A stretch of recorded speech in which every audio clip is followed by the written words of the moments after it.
Então, perfeito. Aí, já...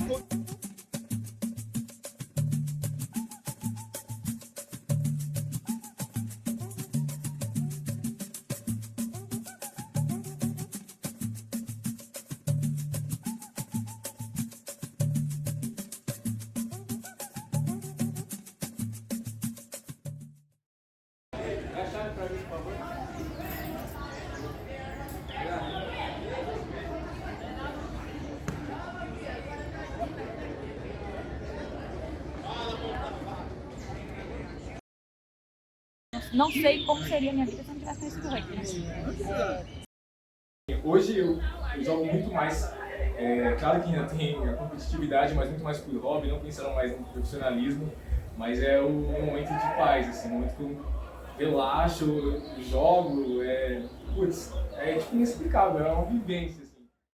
Eu acho que o que a gente tem lá em Paraisópolis é único no Brasil porque é realmente um bairro. Então, todos os praticantes são amigos da escola, são ali, tem uma realidade muito próxima, eles têm uma identidade muito forte, né?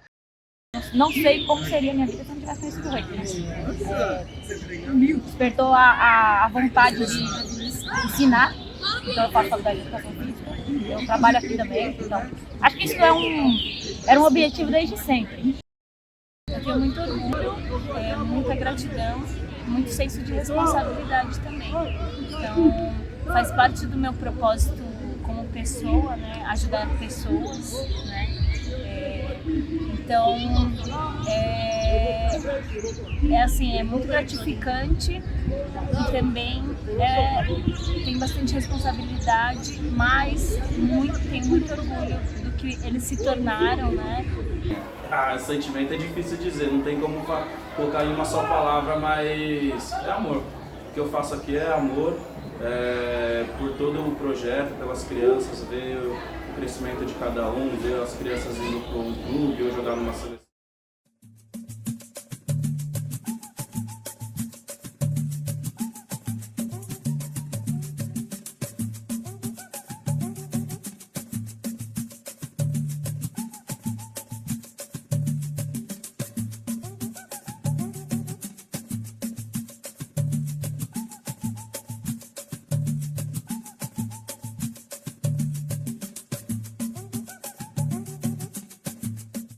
Eles faziam muita divulgação na escola, aí eu estudava lá o ensino fundamental e tinha um amigo que jogava e eles faziam muita propaganda, vamos lá.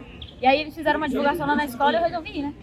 E minha mãe não deixava muito praticar esporte porque eu fazia ali no Bovespa, aí eu demorava muito pra chegar em casa.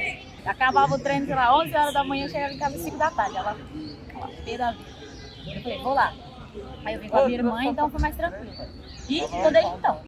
No rugby desde o início, que é 2004, eu conheci o time Leões bem criança, acho que 8 anos, eu sentei aqui na tudo de barro ainda, eu vi um pessoal jogando naquele barrão, caindo em cima de uma bola diferente, eu falei, putz, que jogo é esse? Vou olhar o que é. Fiquei sentado e aí o Fabrício, que fundou junto com o Maurício, ele subiu a escada e falou, bora lá, vai conhecer. Eu falei, vou ver o que é. E aí desde o primeiro contato já era, fiquei até os dias de hoje. Fui escoteira a vida inteira e conhecia praticantes de alguns clubes que eram de escotismo e aí eu me interessei. E aí logo eu fui fazer um treino de rugby lá no SPAC e aí me apaixonei e desde então eu sou da comunidade rugby. Eu conheci o projeto desde o início, assim, com o Maurício e o Fabrício, porque a gente já se conhecia dos campeonatos, apesar da gente ser de clubes diferentes. E eles sempre me chamavam para vir. Eu já tinha feito um trabalho voluntário lá em 2004, no início do projeto, mas eu estava em competição, eu competi pela seleção, era o ano do Sul-Americano. Então, eu acabei focando nos estudos e na parte de performance. E em 2010 eu retorno para o projeto e acabo pegando a categoria feminina. E desde então eu faço parte aqui do time dos Leões de Paraisópolis.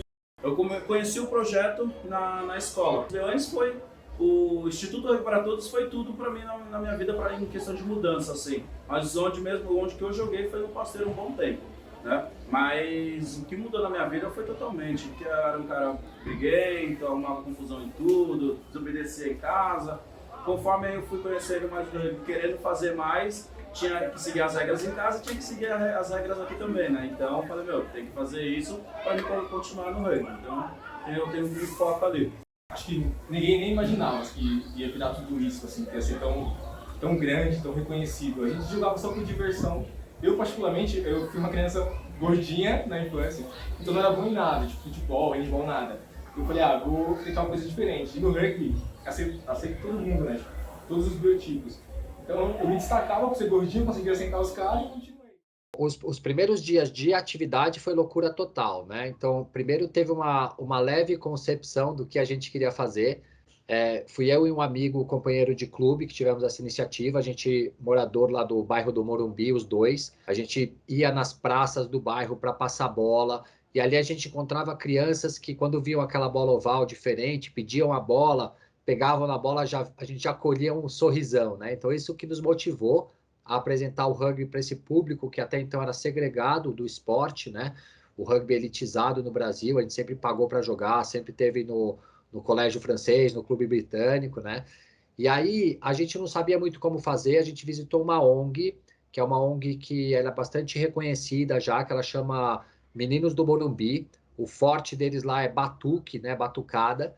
E aí a gente foi visitar eles para tentar fazer alguma coisa com quem já fazia. A gente foi muito bem recebido lá pelo idealizador lá desse projeto, e ele falou, aqui eu tenho capoeira e tenho jiu-jitsu, e uma quadra. Eu não acho que vai dar certo fazer o rugby aqui, mas lá em Paraisópolis tem um campo.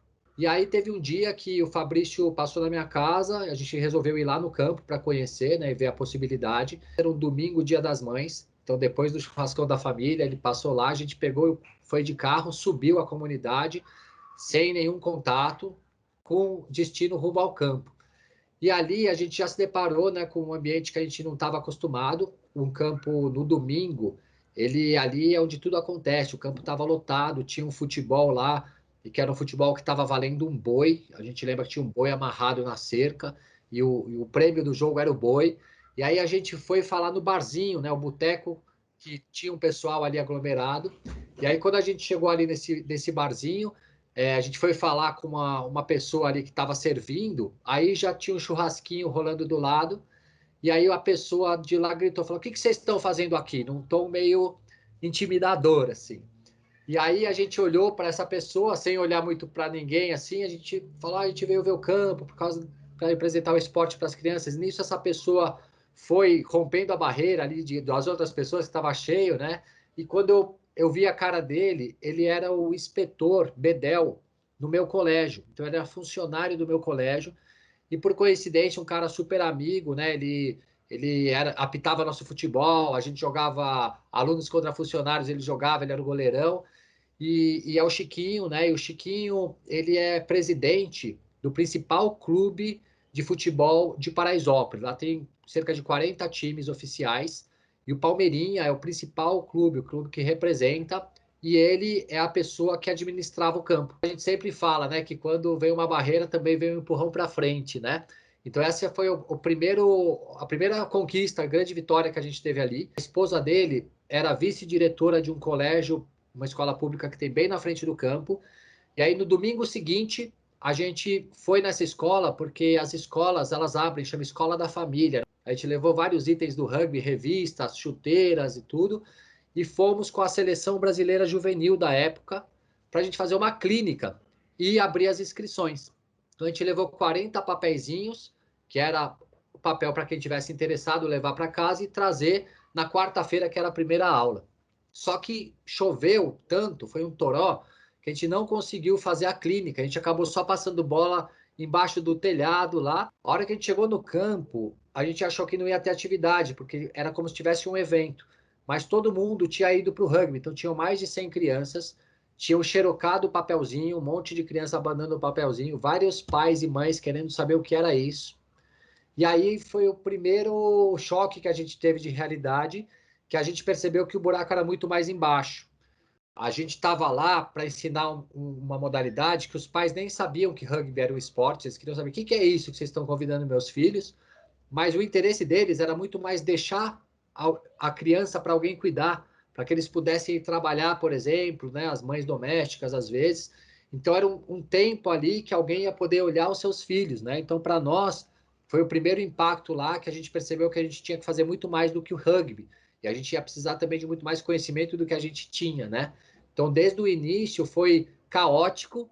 A gente fala que aquilo lá foi um grande laboratório de aprendizagem na prática. O começo foi bem caótico, mas foi uma expertise muito grande que a gente absorveu ali para desenvolver essa metodologia que ela realmente foi pioneira, né? E hoje a gente tem ela sistematizada e a gente consegue replicar até para outros ambientes. Viajei para fora, fui para França com o time.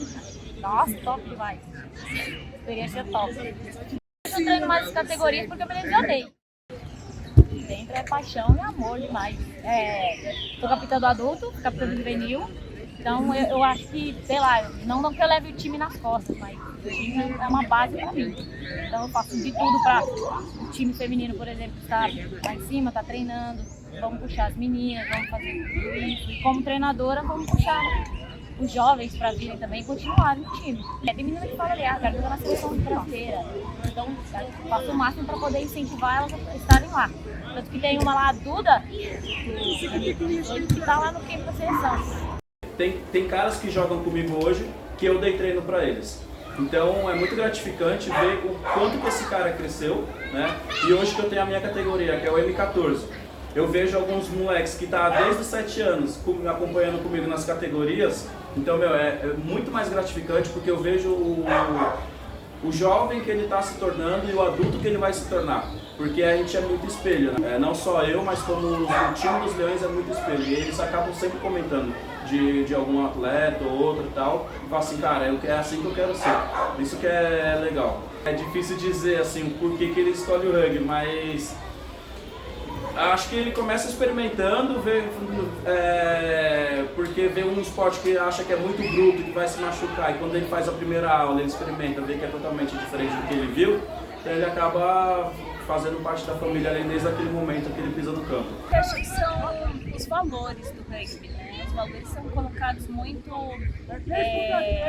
acima de qualquer coisa. Então são os valores, são as regras, é uma mini sociedade que se você não souber ali se engajar, vai ser difícil você continuar no rugby, né?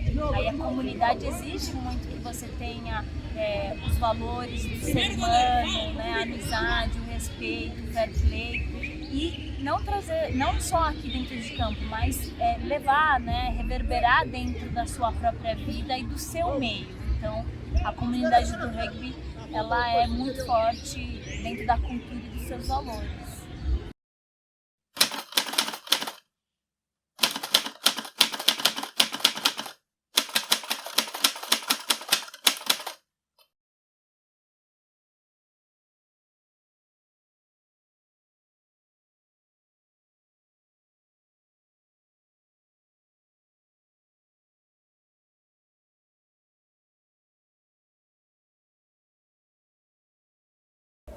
Começar no marrão e ver a evolução de hoje é uma coisa surreal. Acho que em nenhum momento os fundadores imaginou que chegaria nesse nível. Pegar toda essa transição, ver tantos treinadores bons, por exemplo, o Yusuf, né, o Wilkes, os caras que vieram de fora e fizeram essa mudança, agregou muito na bagagem da gente como jogador. Então, hoje tem jogadores completos aqui, por conta de ter vários treinadores de culturas diferentes, agregou muito. E hoje, a minha mãe reclama mais de limpar a pista de barro, agora é só o negocinho preto, bate ali e tá. A grama sintética tem inúmeros benefícios, né? O primeiro é a sujeira. Então, o terrão, né, a nossa cor até é amarela, porque as crianças vinham às vezes com uma camiseta da escola, que são 2 por ano, né, que eles recebem da escola, chegavam em casa e acabavam apanhando da mãe, né? Falando, cara, onde você rolou tanto da lama, né? Então, a nossa cor hoje até do nosso uniforme é amarela por conta disso. E não tem mais, né? Hoje é uma borrachinha preta, no máximo, a sujeira que tem, né? Que é fácil de limpar. Então, esse é o primeiro ponto, e isso acaba trazendo junto a higiene, né? Então, o ambiente lá, a própria Paraisópolis, né, ela se transformou muito nesses 17 anos que nós estamos lá. Então, o campo foi de forma gradativa, ele foi evoluindo até antes da grama sintética, teve o entorno do campo, ele foi modificado, né? A questão da arquibancada, o próprio boteco que a gente visitou se transformou, é um vestiário hoje em dia, né? Então, a gente tem essa área de apoio. E aí, mesmo na época que era terrão, tinha uma grade que já a gente conseguia fechar e propor uma grade horária, né? Então, tem lá o horário do rugby, o horário do futebol. Antes era uma grande praça com 2 traves lá. E a grama sintética chegou lá, foi um benefício que foi um retorno, né, e impacto social das empreiteiras que participaram de um programa, que era um programa chamado Favela Bairro. Foi um programa que juntou a prefeitura com o Estado, o que é raro, né? Então, os 2 poderes se juntaram para fazer lá uma transformação da comunidade. Então, foram mais de 100 ações lá de melhoria da comunidade como um todo, e uma das benfeitorias foi colocar grama sintética, que para nós, assim, dá água para o vinho, né? Você imagina que a gente tinha que cancelar muita aula, porque tinha poça, né? Tudo no rugby a gente cai, né? Então tinha a questão da sujeira, e hoje a gente consegue utilizar muito mais e sem se sujar tanto. É muito comum na nossa modalidade a gente devolver, a gente voltar para o nosso clube. Eu sempre tive essa característica lá no meu clube, né? Que é o Pasteur, que é o clube da colônia francesa. Então, eu sempre participei de treinos de categoria de base, de diretoria, fui treinador, de fomentar mesmo a cultura e até fazer sobreviver em alguns momentos que o Pasteur estava acabando. E aí, quando eu fui fazer esse projeto social, foi meio nesse sentido também. Tinha uma inquietude minha, eu sou um pouco inconformado com muitas coisas, e uma das coisas dentro do meu esporte que não dava para se conformar é que eu fui da seleção brasileira, e na seleção brasileira não tinha nenhum negro, por exemplo. E a gente sabe da relação, né, racial com a economia no Brasil, né? Então, no mundo, né? Então, a gente sabia dessa segregação, e isso era uma inquietude.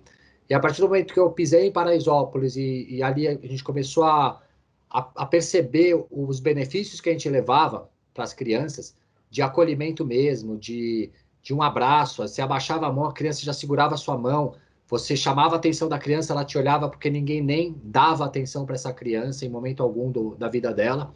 A gente começava a colher coisas muito maiores do que só o esporte, né? E o rugby, ele é muito utilizado como ferramenta de transformação social.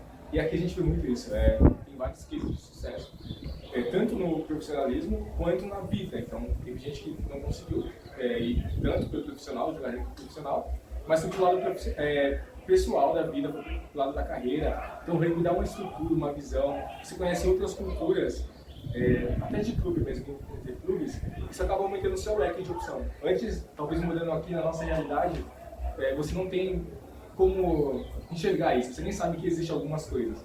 Então, quando você vê essa opção, você fala, putz, eu quero seguir por ali. E aí você consegue ter essa transformação social e levar para a sua vida. Quem é rugby nunca fala que sou jogador. A primeira experiência, né, que a gente levou, que é o David, que a gente fala que ele que abriu os caminhos aí de muitas coisas que a gente faz, já comprovou, porque o David já foi, assim, sucesso imediato, já foi para a seleção brasileira, foi um destaque, né? E aí, a partir daí, muitos começaram a vivenciar o rugby competitivo. O legal você chega num treino que tem as crianças e elas têm o mesmo sentimento, você consegue viver a mesma alegria de quando eu comecei, quando eu era criança.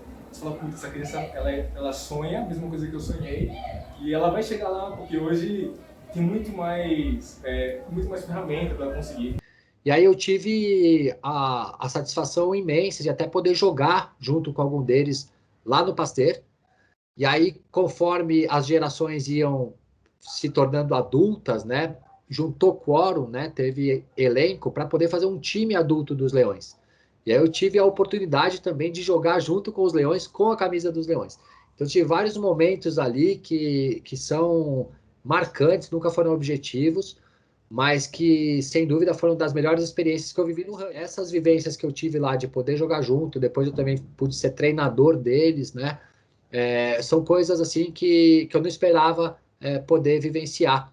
Então, tem orgulho envolvido, tem gratidão, tem muitos sentimentos aí que se misturam, né? E a coisa continua. A gente está aqui batalhando para que aquilo lá seja sustentável. Cada vez mais o projeto é reconhecido como um case de sucesso.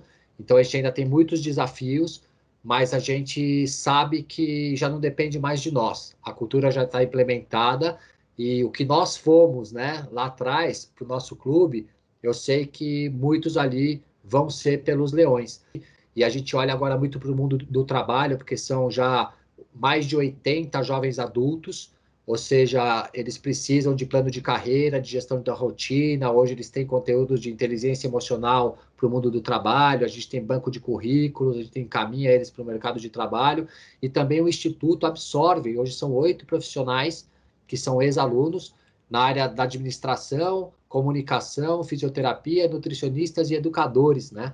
Então, é um pacote completo lá, dá muito trabalho, é muita entrega, muita doação, mas a gente sabe que aquilo lá vai se perpetuar.